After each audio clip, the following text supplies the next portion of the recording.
Derecho Penal 2. Continuamos entonces estudiando ahora el párrafo cuarto de este título cuarto de la falsificación de documentos públicos o auténticos. Como siempre, tenemos el código a la mano, porque se trata del estudio de los tipos legales, de los tipos penales.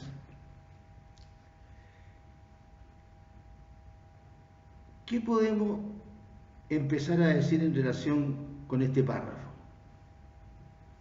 La primera cuestión es si tenemos algún concepto de documento o de instrumento en nuestra legislación penal, en nuestro Código Penal, básicamente, o en alguna ley penal especial. No lo tenemos. No todas las legislaciones penales lo tienen.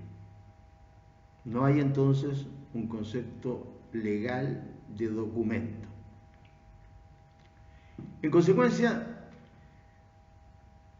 en todos aquellos casos en que el derecho penal no tiene una definición legal de algún concepto aplicable en nuestro ramo, debemos recurrir a otras áreas del derecho. Y también debemos recurrir a los autores.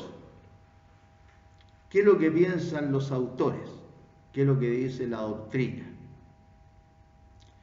En esta materia, los autores van a tener un concepto diferente de documento o de instrumento que va a depender de la idea que cada uno de ellos, de los autores, tenga del bien jurídico que se protege. Y en consecuencia, dependiendo de ese bien jurídico que se protege, van a otorgarnos un concepto de documento o de instrumento. Entonces acá la gran cuestión es, ¿qué es más importante? ¿Cuál bien jurídico es más importante en este caso para sancionar al que incurra en algún acto ilícito en relación con los documentos o instrumentos? ¿Es más importante el tráfico jurídico de los instrumentos o documentos? ¿O es más importante la fe pública que ellos representan? Ya estamos hablando de instrumentos públicos ahora, porque así se llama el título, de la falsificación de documentos públicos o auténticos. Es decir, estamos hablando en primer lugar, también nos vamos a referir más adelante, porque el código así lo dice, a la falsificación de instrumentos privados, pero ahora estamos hablando de los públicos. Entonces nos estamos refiriendo a aquellos documentos o instrumentos que constituyen realidades de diferente materialización que representan esa fe pública, nos dan seguridad, nos hacen pensar desde la partida, desde el inicio, desde que nosotros los podemos observar o tocar, etcétera, de que son auténticos y por ende representan fe pública. Y luego tienen valor jurídico. En consecuencia, es importante que digamos algunas palabras respecto de esto. En otras ocasiones, y no solamente en este ramo, sino que en otros ramos que me toque impartir a mí, he hablado de algunos conceptos que nos llegan desde otras ramas del derecho. Entonces tenemos que averiguar cómo el derecho penal acepta esos conceptos que nos llegan desde otras ramas del derecho. El concepto de persona, por ejemplo. ¿Desde cuándo se es persona? ¿Qué significa ser persona? Cuestión que se estudia en medicina legal, a propósito de los delitos que pueden ocurrir durante el proceso del parto, en el momento del parto o momentos después del parto. Pueden ocurrir una serie de delitos. Generalmente tienen que ver con la vida del que está por nacer, del que ha nacido pero no está totalmente separado de su madre, o del que nació, fue separado totalmente de su madre y murió, a consecuencia de la acción de un tercero, o a consecuencia de negligencia o imprudencia de un tercero, o a lo mejor carecía de la viabilidad que exige alguna doctrina para los efectos de entender que se trata de una persona. Es decir, no solamente nacer vivo, no solamente respirar, aunque sea un momento, no solamente estar separado completamente de la madre, sino que además tener capacidad para seguir viviendo. Entonces, esos problemas de persona, como digo, de bien, ¿no es cierto?, de bien para el derecho penal es distinto que para el derecho civil, los bienes muebles o los bienes inmuebles, y otras situaciones, Hay casos en que el derecho penal mismo nos aliviana, ¿no es cierto?, la tarea de interpretación, nos da el concepto, nos dice, por ejemplo, que es un arma, porque la define por ahí por el 132. Después nos dice qué es lo que es funcionario público o empleado público en el 260. Entonces ahí nos aliviana la labor de interpretación.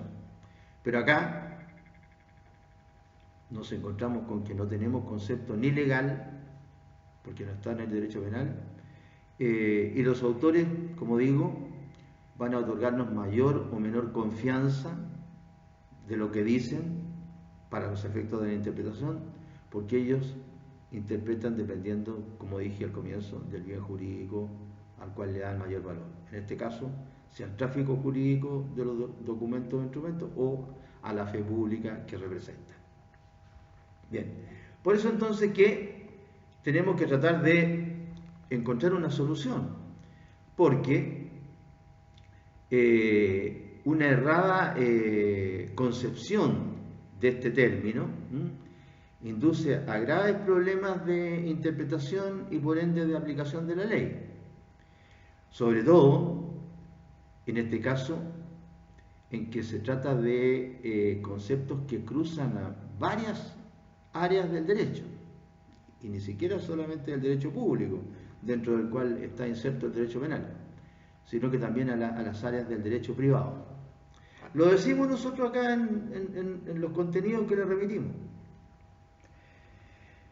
Es importante determinar este concepto de documento o instrumento porque ha inducido a grandes errores o confusiones, no solo en el campo penal, sino también en el área del derecho civil, procesal, comercial, aduanero, administrativo, etc.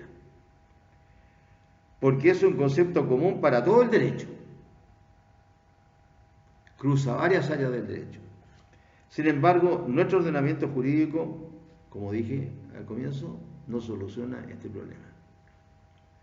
Entonces, los autores nacionales, ¿qué es lo que dicen dos autores tradicionales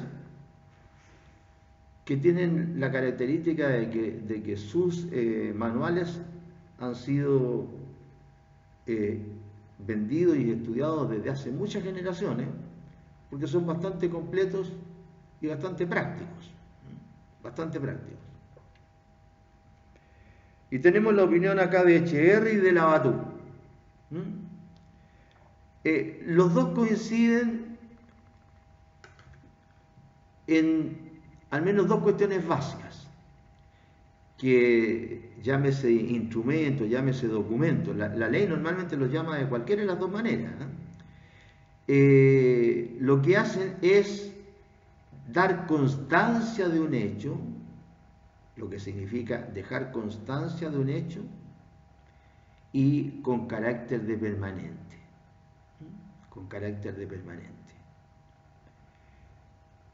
Eso es más aplicable cuando se trata de un instrumento, que no solamente consiste en un papel, sino que puede consistir o encontrarse en diversos tipos de materiales, como piedras, como un lugar específico, etc.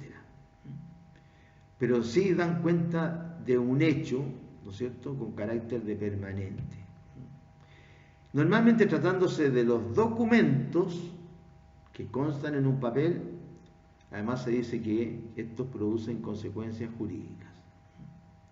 Pero la permanencia, o mejor dicho, dejar constancia de un hecho con carácter de permanente, es lo que no se discute, por decirlo de alguna manera, sino que están estos dos autores al menos de acuerdo en ello, y al parecer varios autores. Para Echeverri, documento es todo objeto que representa un hecho o una manifestación del pensamiento emanado de un autor y fijado en forma permanente. No se exige, según Echeverri, que el documento conste de palabras, por lo que puede tratarse de cifras, de ideas o ideogramas, de un dibujo o una fotografía. Ni tampoco se requiere, según Echeverri, que esté fijado en un medio que sea transmisible. Claro, por ejemplo, un petroglifo, ¿no es cierto?, está considerado dentro de este concepto de Echeverri. Es una piedra, ¿no es cierto? O varios petroglifos que conforman una unidad, o geoglifos, que son parecidos a los petroglifos, pero en su forma no lo son, aunque tengan que ver con la piedra en general. Entonces, ahí tenemos una idea de todo aquello que representa a un autor y tiene carácter de permanente la constancia del hecho al que se refiere esa cosa. Labatut es más específico, si pudiéramos decir hasta más moderno, porque es lo que nosotros entendemos generalmente por documento, porque se refiere a lo que está en un papel al final. Labatut dice: documento es todo escrito, firmado o reconocido por una persona que consigna hechos de los cuales se verían consecuencias jurídicas. Es decir, es lo que entendemos nosotros actualmente, ¿no es cierto?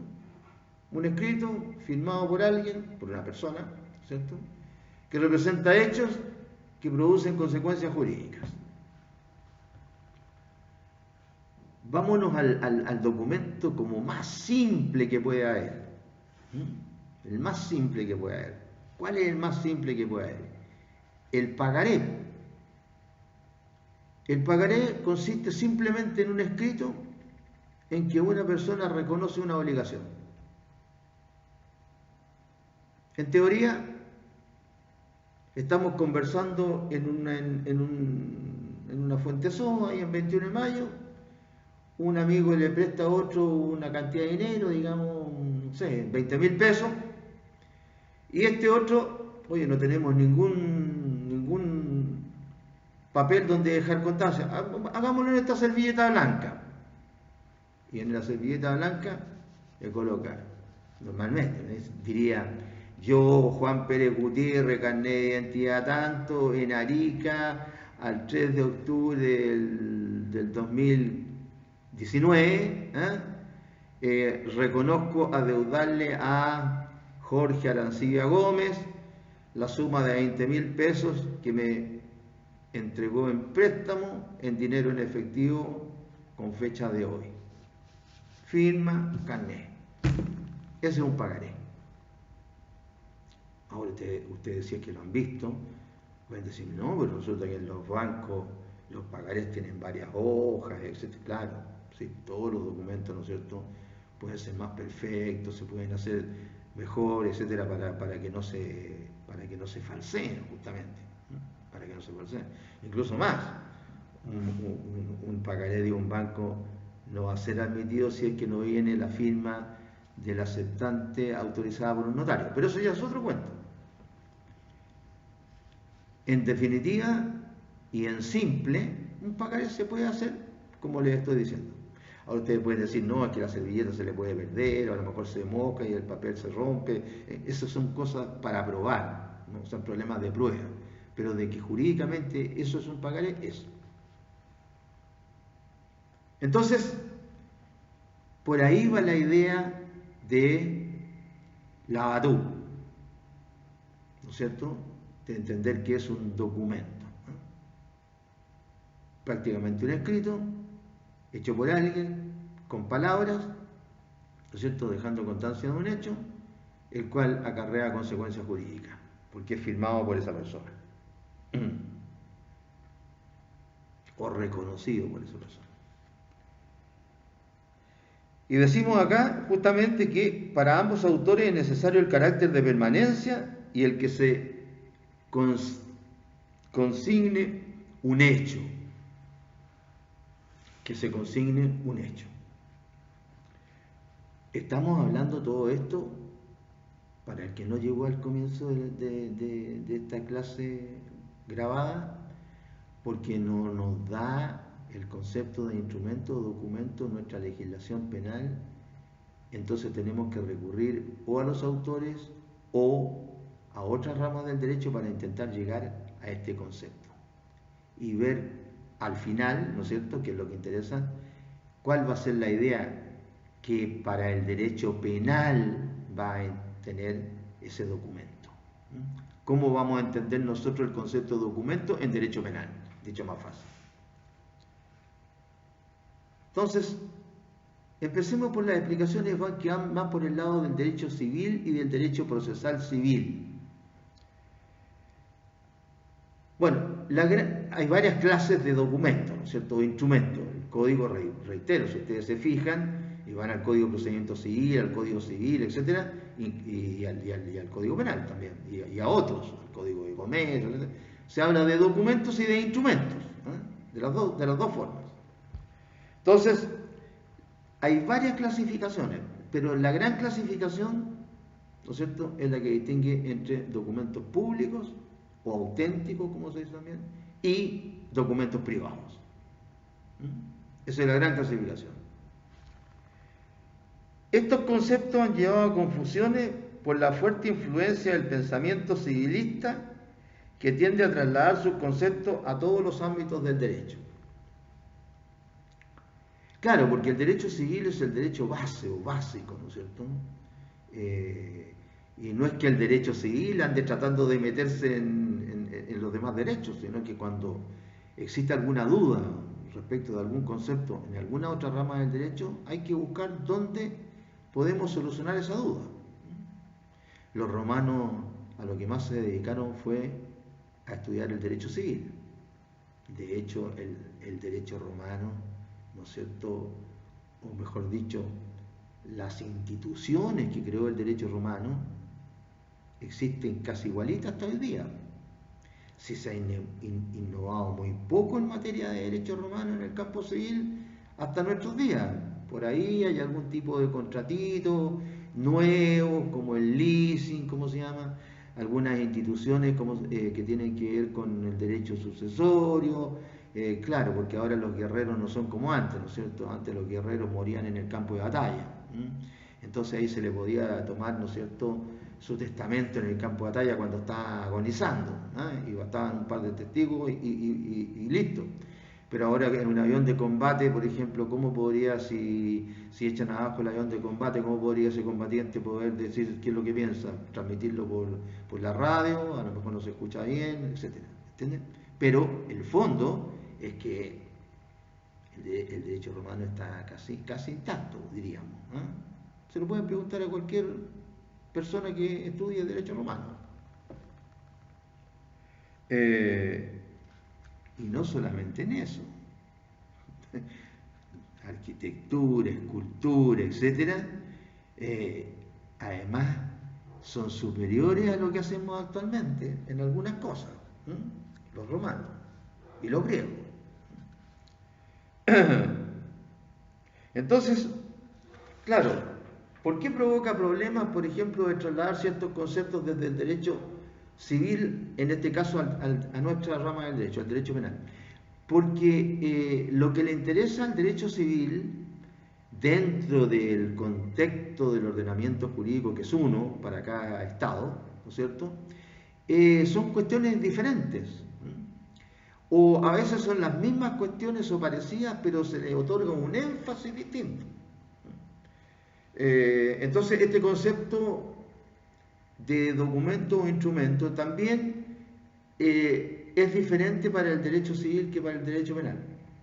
Por eso que analizamos qué es lo que nos dice al respecto el derecho civil en cuanto a documentos públicos, auténticos y privados.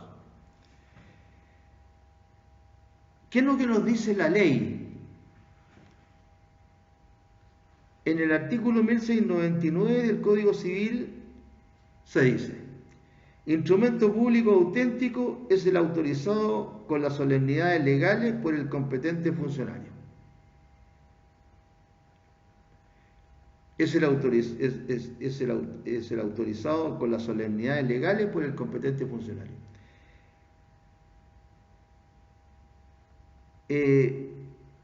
Y luego en el inciso segundo de este 1699 agrega: otorgado ante escribano, notario público, e incorporado en un protocolo o registro público, se llama escritura pública.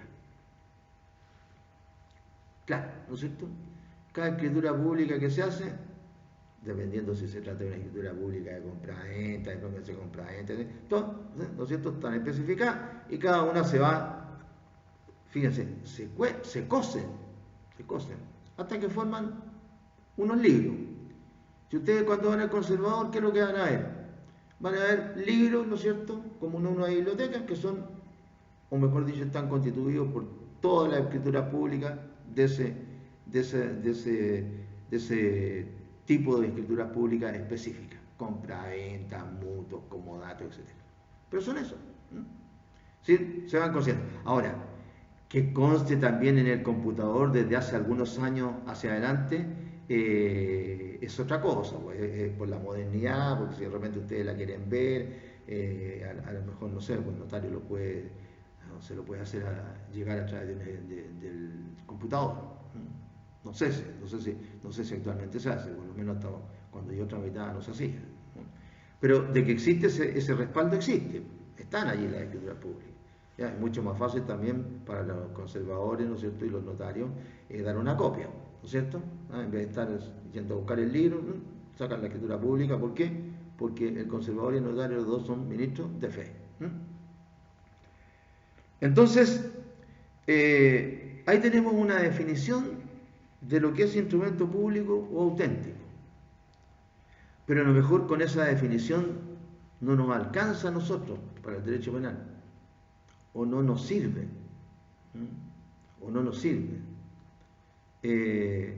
porque, por ejemplo, cuando nosotros estudiamos el delito de detención ilegal, vimos que cuando se trata de que una persona es sorprendida cometiendo delito flagrante, cualquiera, incluidos los particulares, ¿no es cierto?, pueden detenerla, pero con un solo propósito: entregarla a la autoridad. ¿Y qué pasa, por ejemplo, con esa detención?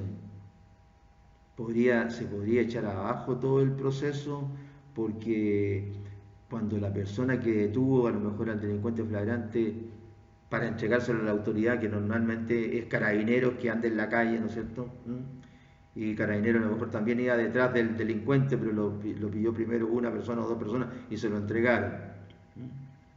Y Carabineros, ¿no es cierto?, lo sube al furgón porque sabe de que la persona fue detenida cometiendo delito flagrante, a lo mejor está confesa seguramente porque lo vieron todo, la víctima sobre todo, y se lo lleva, ¿no es cierto?, y no le da ningún documento, como se llama, al particular que lo detuvo, que se quedó en la calle porque tenía que seguir trabajando, qué sé yo. Y llegan a la comisaría y ahí levantan un acta, ¿no es cierto?, de la detención, y ahí Carabineros cuenta el cuento, etcétera, etcétera, que es el acta para remitirle a la persona detenida al juez. ¿Qué significa eso? Que va a caer todo el procedimiento porque no se entregó el acta a la persona que lo detuvo, porque a ese lo detuvo, a ese lo ha detenido una multitud y nadie quiere dar sus datos. Pero el carabinero sabe, porque estaba cerca, etcétera, de que esa persona es la que había cometido el delito y lo detuvieron en forma flagrante. Entonces ahí pareciera que para que se trate de un documento público auténtico no se requieren siempre estas formalidades.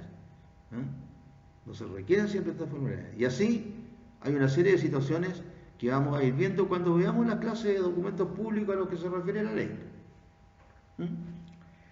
¿Qué otra disposición nos habla después?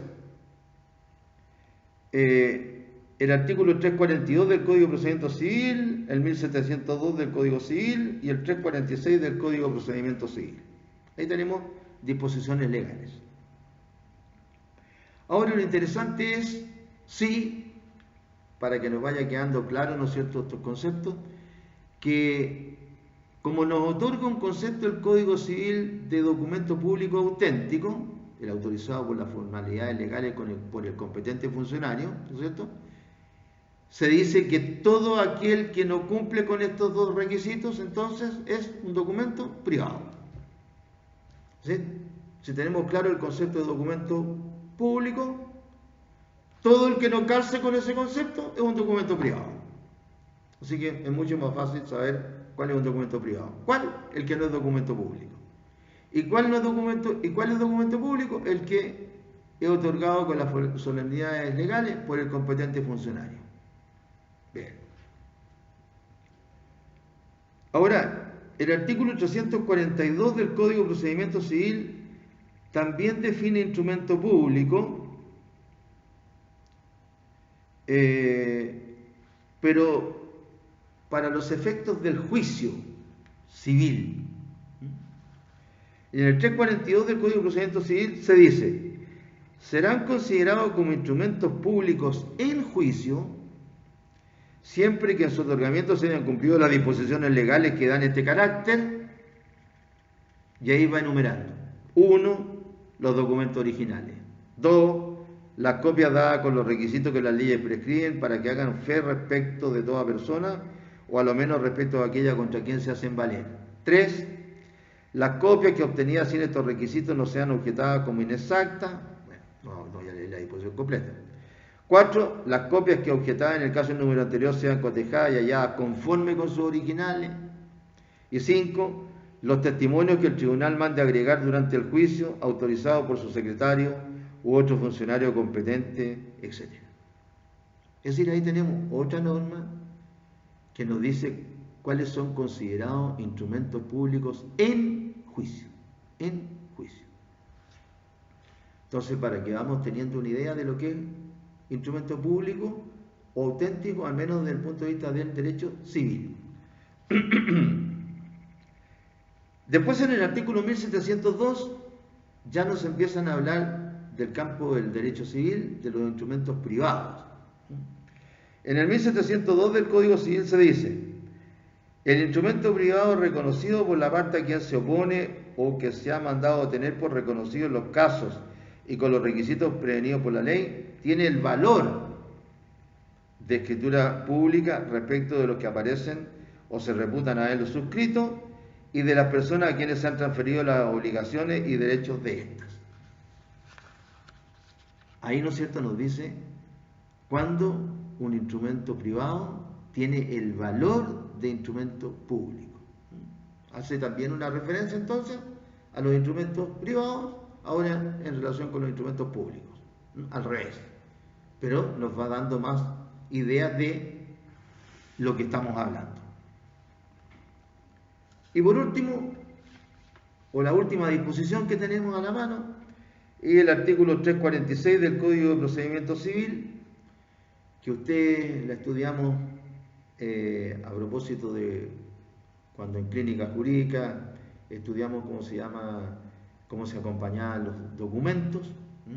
durante el transcurso, ¿no es cierto?, de la primera parte del curso, ¿no?, cómo se acompañaban los instrumentos privados, ¿no? Ahí nosotros explicábamos que los instrumentos públicos se acompañaban con citación y que los instrumentos privados se acompañaban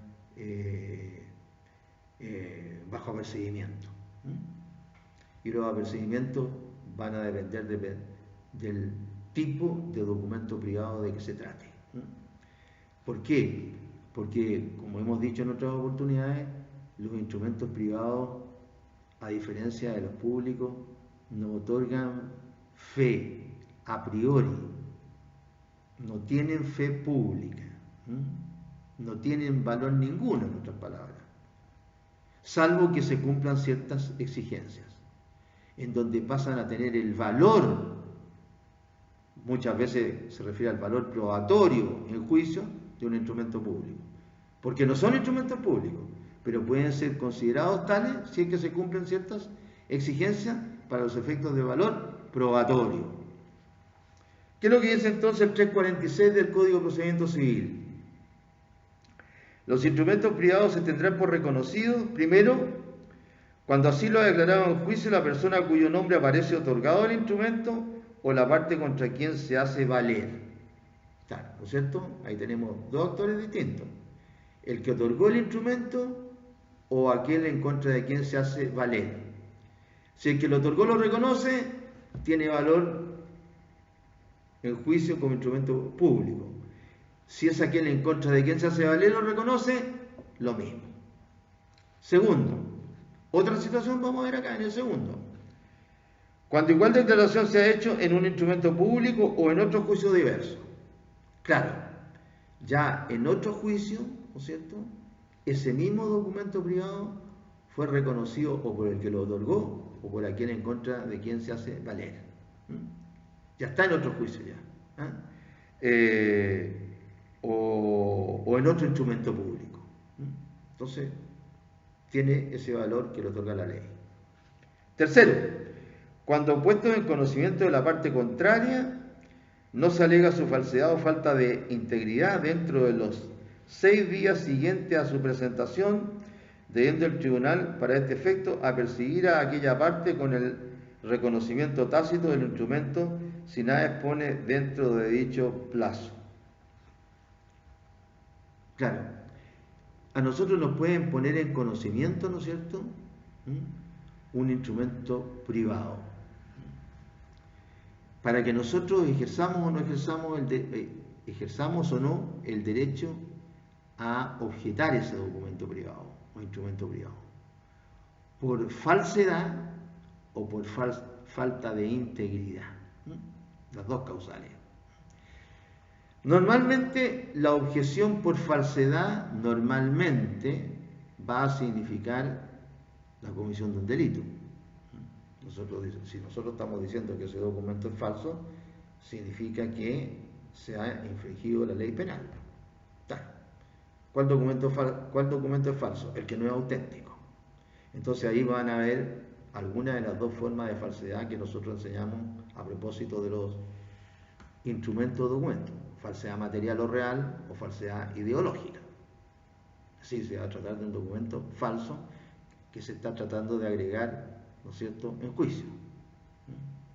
Y cuando se trata de una falta de integridad, no solamente cuando se rompe un pedazo del documento, no está íntegro, lógico, falta un pedazo del documento, sino que también cuando existen vacíos.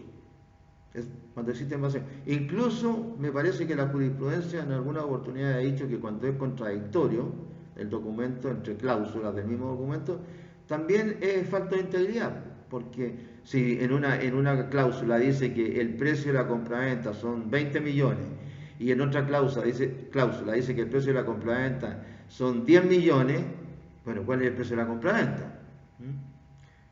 O si en una cláusula dice que el precio de la compraventa se pagó en el momento que se celebró el contrato y en el otro dice que se va a pagar en cuotas. Más allá de que la compraventa tenga que celebrarse por escritura pública, estoy poniendo el ejemplo de compraventa solamente para dar a entender que puede haber contradicción entre las cláusulas de un contrato. Bien, y por último, los instrumentos privados se tendrán por reconocidos cuando se declare la autenticidad del instrumento por resolución judicial. Sí, cuando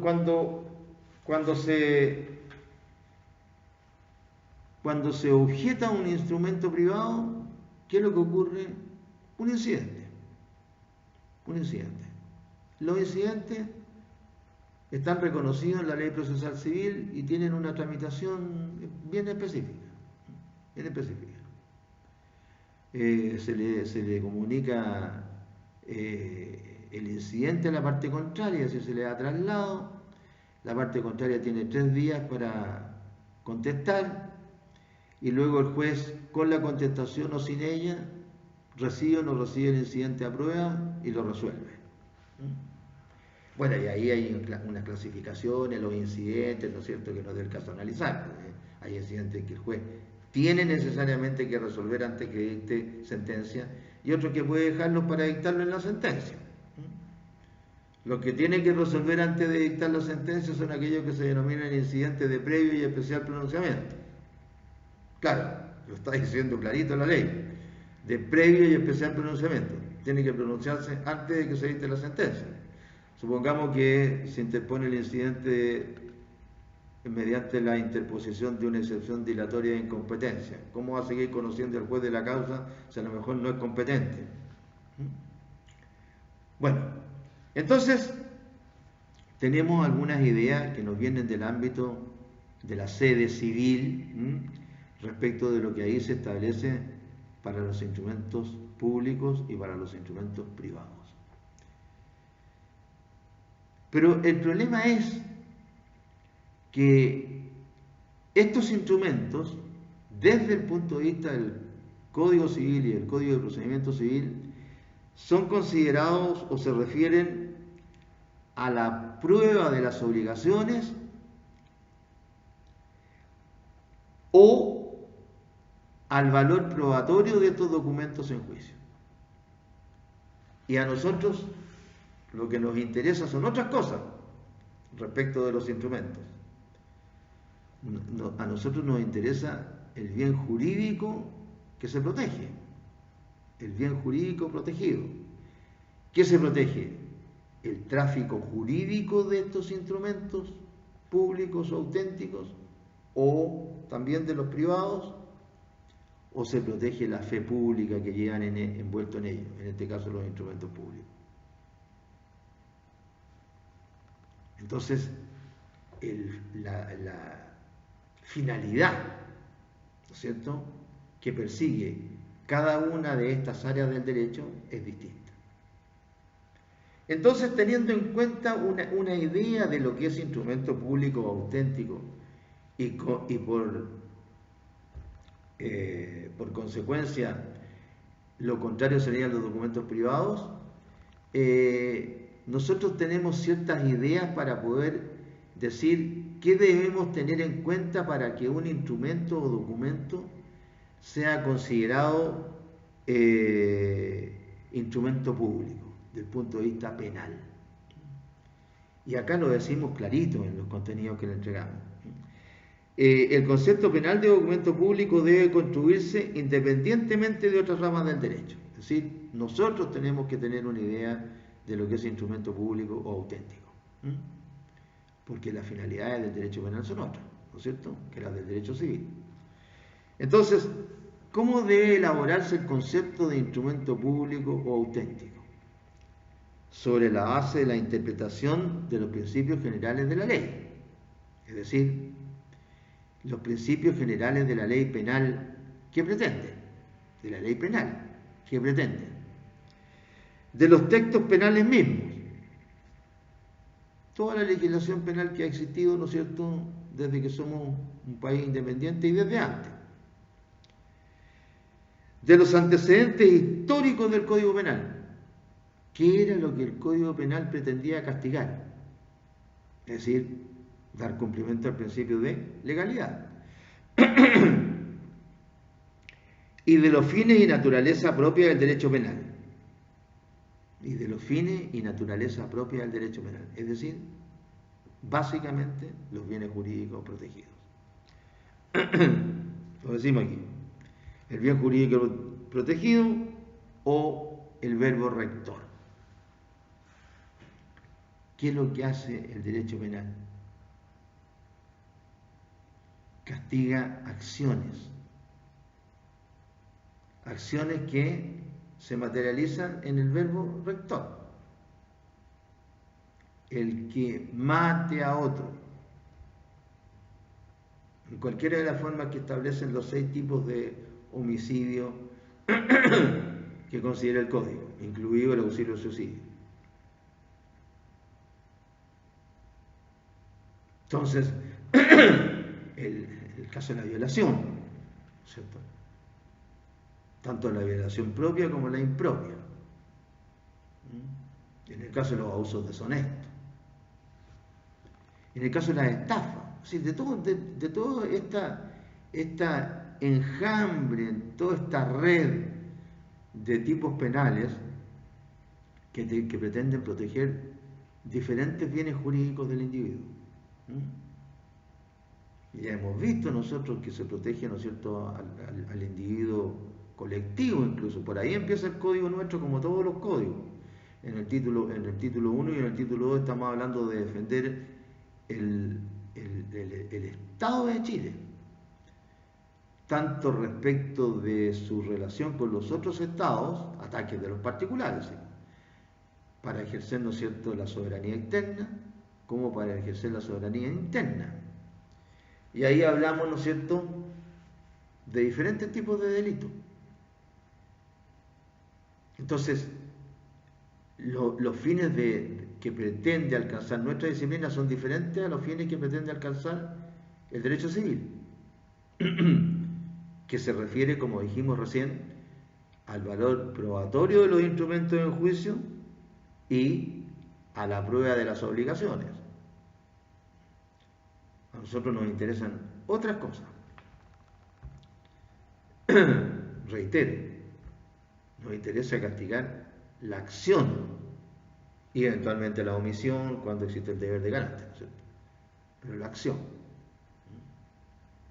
Porque hay acciones que la ley las castiga y otras que no, ¿no es cierto? Eso lo han estudiado ustedes. No todas las acciones son castigadas. Si yo en la mañana me levanto a las 9 de la mañana, no me van a castigar por eso, porque no me levanté a las 7. Si yo saco fruta y me la como o la vendo, lo que sea, de un árbol que es de mi propiedad, no me van a castigar. Pero si la misma acción la realiza alguien que no es el dueño del árbol que está en mi propiedad, sí lo van a castigar. Va a cometer delito de hurto o de robo, dependiendo si hay o no hay fuerza en las cosas o violencia o intimidación en las personas. Entonces, no todas las acciones se castigan. Y las acciones, ¿no es cierto?, ¿cómo se expresan? A través del verbo rector. Entonces tenemos una serie de elementos nosotros para construir nuestro propio concepto de instrumento público o auténtico. Reitero, la interpretación de los principios generales de la ley, de los textos penales, de los antecedentes históricos del Código Penal y de los fines y naturaleza propia del derecho penal. Todo lo que hemos estado conversando. En el derecho penal, decimos acá, la finalidad del legislador es proteger la seguridad del tráfico jurídico de los documentos públicos o auténticos. Por lo cual la actividad probatoria respecto de obligaciones no es más que uno de los aspectos que interesan al derecho penal. Es un aspecto. Pero el bien jurídico protegido es otro. Ahora, ¿cómo se prueba la acción que se castigue en el proceso penal? Es una cuestión del procedimiento, pero que no es un fin del derecho penal. El medio de prueba. ¿Tiene importancia? Sí, tiene importancia para acreditar el hecho, pero no es el fin último, si pudiéramos decir, del derecho penal. Porque si así fuera, al final todas las ramas del derecho coincidirían en que el fin último, ¿no es cierto?, es la justicia, por ejemplo, la aplicación de la justicia, o si quieren de una justicia equitativa, etcétera. Pero estamos viendo que también tiene cada rama del derecho fines independientes, que no difieren de los que tienen otras ramas del derecho, pero tienen más énfasis, si ustedes quieren, en otras cuestiones. Entonces, lo que se persigue acá es proteger el tráfico jurídico de los documentos y también la fe pública, evidentemente, ¿ah? Pero eso en un segundo plano, por decir así. Muy unido, pero en un segundo plano. Claro, sí, ¿no es cierto? Tratándose de la moneda, cualquiera que sea, ¿no es cierto? ¿Qué se pretende? Que la moneda circule. Sí, moneda metálica o billete. Si yo compro algo, tengo que pagar. Eso es lo que se pretende. Y tengo que pagar con moneda, ¿no es cierto?, que represente esa fe pública. Es decir, estamos hablando de que no hay más de un bien jurídico comprometido. Claro que hay más de un bien jurídico comprometido. Pero primero, en este caso, el tráfico jurídico, es decir, que la moneda sirva para lo que se hizo, para pagar, en este caso. Y segundo, es que esa moneda dé fe pública. Que esos papeles, ¿no es cierto?, impresos, etcétera, le representen al que los recibe, a cambio de lo que me está entregando, un remedio, por ejemplo, voy a la farmacia, me está entregando un remedio y yo le pago con un billete. Y él reconozca, ¿cómo se llama?, que el billete es legítimo. Es decir, no se puede decir que no hay dos bienes jurídicos comprometidos, pero siempre va a haber uno más importante que otro. En el delito de violación con homicidio, que se sanciona, cuando a consecuencia de la violación se cometiera además homicidio, es decir, solamente importa el hecho de que mataron a la persona que se estaban violando, o que violaron, etcétera, porque puede ocurrir que cuando con ocasión puede ocurrir la violación justo en el momento que está violándose a la persona, se la puede estar estrangulando. O puede ocurrir que después de habérsela violado a la persona, ¿no es cierto?, la estrangule o le peguen un palo para evitar, ¿no es cierto?, la descripción de la persona que la violó. Eso quiere decir que no hay más de un bien jurídico comprometido. Es decir, el derecho a la libertad sexual, entre otros, ¿no lo tuvo la víctima que después fue asesinada? Claro, eso es lo que hay que tener en cuenta, porque muchas veces hay más de un bien jurídico comprometido. Y a veces hay más de dos bienes jurídicos comprometidos. Acá incluso podríamos decir que no solamente el tráfico jurídico, sino que también la economía nacional. Claro, pero va más atrás, ¿no es cierto? Claro, porque si se empieza a dudar, ¿no es cierto?, a poner reparo a la fe pública que representan esos billetes, por ejemplo, porque hay un montón de falsificaciones, etcétera, etcétera, entonces también se empieza a problemar a la economía nacional. Mucha gente va a dejar de comprar porque el billete no representa, ¿no es cierto?, una fe pública. Y no se va a dar con eso movilidad a la circulación de la moneda. Bien, entonces, en materia penal, un instrumento público o privado siempre guarda relación con el bien jurídico protegido, no importando si es para probar obligaciones o su valor probatorio. Es decir, no importando, es mucho decir eso. Importa, pero para otra cosa.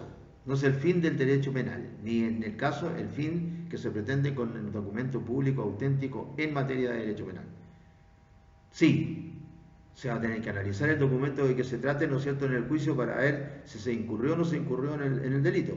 Pero ese es uno de los elementos que toma en cuenta el derecho penal para sancionar. Entonces, lo que interesa es la veracidad y autenticidad del documento. Entonces, lo que hemos hecho es dar algunas explicaciones para que se pueda entender que al carecer nosotros de un concepto de documento en materia penal, en el sentido de que no tenemos una descripción legal de lo que es documento o instrumento, tenemos que nosotros hacer una interpretación de lo que dice nuestra legislación penal para llegar a elaborar el concepto de documento. Ha ocurrido esto con otras instituciones, ¿no es cierto?, de sancionatorias, con otros delitos penales. En el artículo 260, hasta antes de la modificación, porque se le han ido agregando conceptos al artículo 260 para construir el concepto de funcionario público. Hubo casos en los cuales no se sancionó a personas que cometieron delitos básicamente de estafas, como si fuera estafa cometida por funcionario público. La defensa, ¿no es cierto?, obtuvo, es decir, utilizó el alegato de no tratarse de un funcionario público por una razón bien simple, porque siempre el funcionario público que comete delitos durante el ejercicio de su cargo, lo que significa aprovecharse de sus funciones, ¿no es cierto?, siempre tiene una pena más alta. Entonces, si uno lograba que esa persona no fuera considerada funcionario público, entonces la pena era más baja. Entonces, en este caso, existen tipos de delitos que tienen una pena bastante alta, tienen pena de crimen, ¿no es cierto? En el caso del artículo 193, que vamos a estudiar a continuación, tiene pena de crimen, residuo mayor en su grado mínimo, la falsedad. Mientras que si lo comete un particular, tiene pena de simple delito. Y las penas de simple delito, como ustedes saben, eso lo estudiaron el año pasado, tienen derecho a un montón de beneficios. Es decir, pueden pasar en cumplir la pena en libertad. Entonces, ¿conviene alegar o no conviene alegar si el delito lo cometí como funcionario público o como particular? Claro, conviene. Y entonces por eso que incluso se agregó la última parte del 260, dice que las circunstancias, lo dice de otra manera, pero dice, ¿cómo se llama?, que aquellos que son funcionarios públicos y que lo han logrado mediante una votación, son considerados funcionarios públicos. Lo hemos leído este artículo, lo voy a leer de nuevo para que quede bien claro.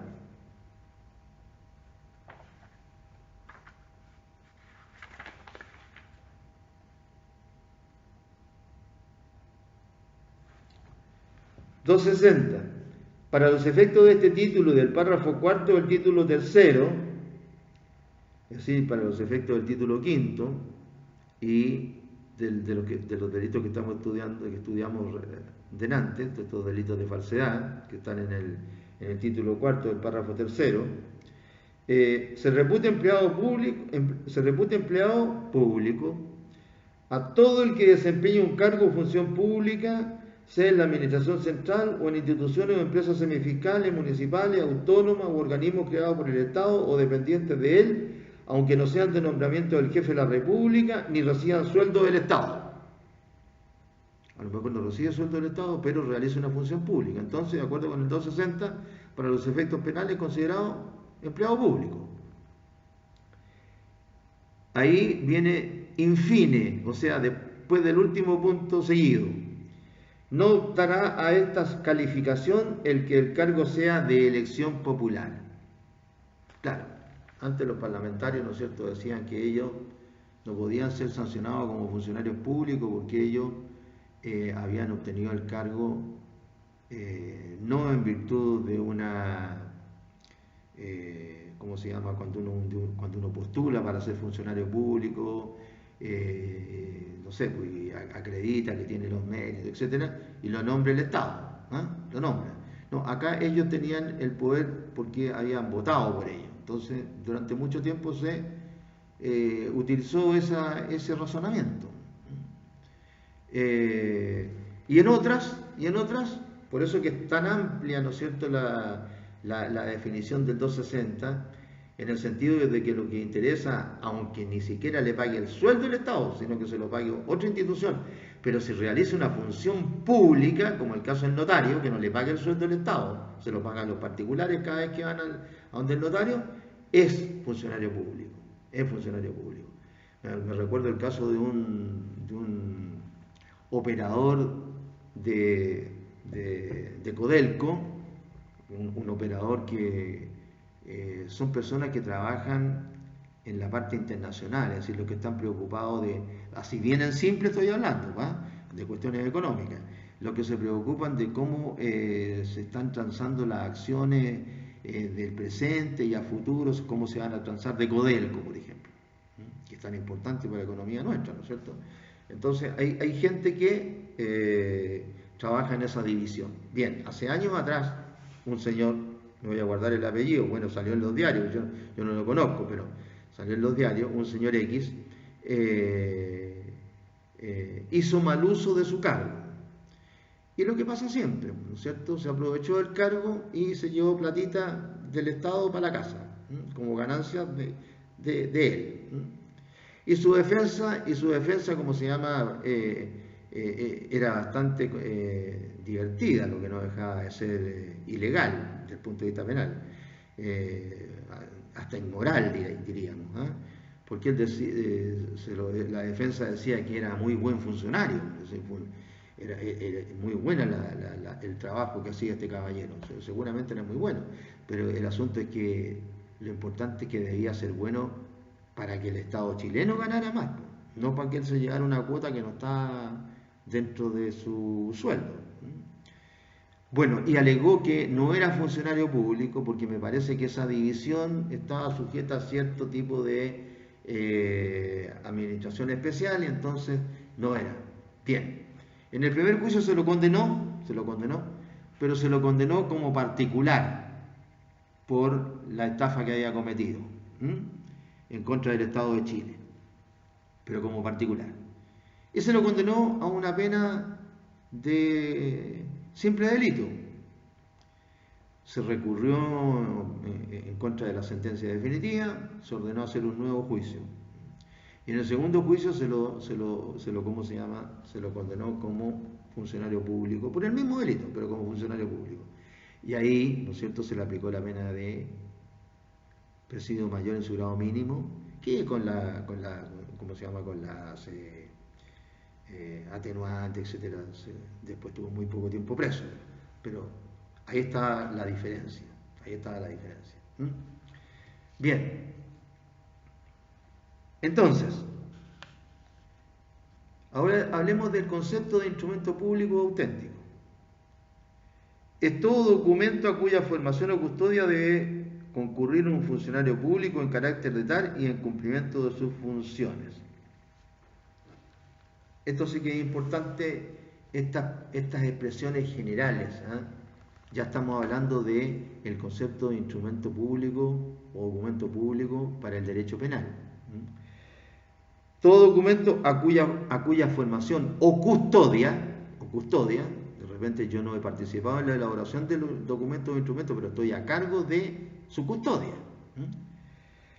Debe concurrir un funcionario público en su carácter de tal y en cumplimiento de sus funciones legales. Esto sí que no tienen que olvidarse nunca para que hablemos, ¿no es cierto?, de documento público auténtico.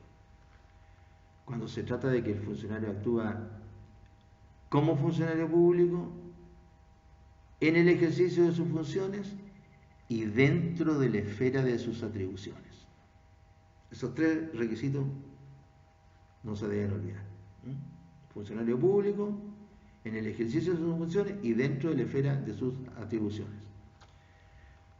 Por ejemplo, ¿cuándo no estaría en el ejercicio de sus funciones? El funcionario público no paga el arriendo de la casa donde vive. Es funcionario público, pero está incumpliendo, ¿no es cierto?, en una obligación personal de él, fuera de su trabajo. No está dentro de la esfera de sus atribuciones. El ejemplo es un poco extremista, pero sirve. Si tiene que estar dentro de la esfera de sus atribuciones, ¿no es cierto?, en cumplimiento de ellas y ser funcionario público. Así que ahí tenemos la idea. Y nos vamos a quedar con la otra idea más interesante todavía, que es que los documentos públicos o auténticos, mejor dicho, los delitos relacionados con ellos, ¿no es cierto?, las falsificaciones documentarias respecto de estos documentos públicos o auténticos, se sancionan, fíjense ustedes, se sancionan por su sola materialización, aunque no produzcan un resultado diferente. O sea, son delitos formales, ¿no es cierto? Es decir, no es necesario que haya consumación, en el sentido de que se logre un resultado específico. En el caso, por ejemplo, que no es, en el caso del homicidio tiene que haber un muerto, ¿no es cierto? Bueno, acá basta que se realice la acción, los delitos formales. Y solo tratándose de los instrumentos privados, como lo vamos a estudiar en la próxima clase, se exige que causen perjuicio a terceros. Lo decimos acá en el contenido. Las falsificaciones de documentos públicos se penan, dice aquí, se sancionan, por su sola materialización, sin atender a finalidad alguna, independientemente de que causen perjuicio y aun cuando no lleguen a consumarse. No es necesario que causen perjuicio, a diferencia, como dije, de los documentos privados, que no es el caso, estamos hablando de los documentos públicos. Bien, seguimos en la próxima clase.